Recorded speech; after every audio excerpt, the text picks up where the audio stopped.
Hi, I'm Treasure. Thanks for joining me. Sometimes we find ourselves in this situation where we're feeling really strongly like it's time to move on and find another instructor. And because we tend to develop really complex relationship with our teachers, that can sometimes be difficult to do. Today, I'd like to talk to you about some things that you can do that will make your exit a lot more graceful. I think the very first step is to sit down and just really calmly assess our reasons for wanting to leave and really articulate those reasons. That's going to help a lot when you're trying to communicate with your instructor. And if any of those reasons that you have for leaving make you feel angry or frustrated or resentful, do the very best that you can to kind of separate yourself from that emotion. Believe me, I understand how difficult that can be. But if you're able to do that, it's going to, again, help communications flow.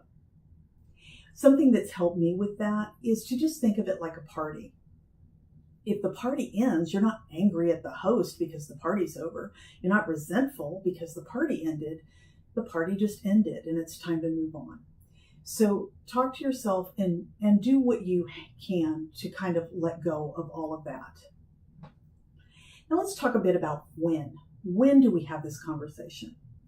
You want to do the best you can not to leave your instructor and your fellow dancers in the lurch. So don't do this right before the big show. Try to finish up your projects, get everything kind of to a stopping point, and then it's time to have the conversation. Now, how do we have this conversation? Well, if breaking up is hard to do, don't just stop going to class, because then the instructor is put in this really awkward situation where they need to call and find out what happened, and that can just be really uncomfortable for everyone involved. So do be brave and sit down face to face and have a talk about it. And when you do, if you have multiple reasons for leaving, just pick one. Pick the one reason that's going to cause the least amount of conflict between you, because really at this point you've decided you're leaving. Airing a bunch of grievances is really not going to be real productive. So just pick one reason, the one that's going to cause the least amount of conflict and stress, and let that be your reason for leaving. Now, let's say that you're on the opposite side of the table. Let's say you're the instructor in this scenario. Well, the same thing goes. You want to be as polite as you can be. You want to be as diplomatic as you can be, and treat this dancer the way they would want, you would want to be treated yourself.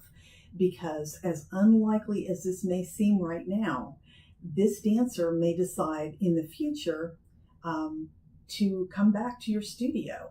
And if you have acted professionally and diplomatically, whether you decide to accept them back as a student or not, that is going to leave people around you with very little to criticize you about.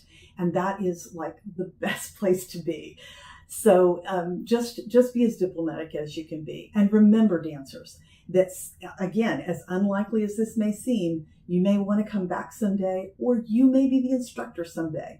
So as long as we treat each other the way that we would want to be treated, this is going to go just smooth as silk.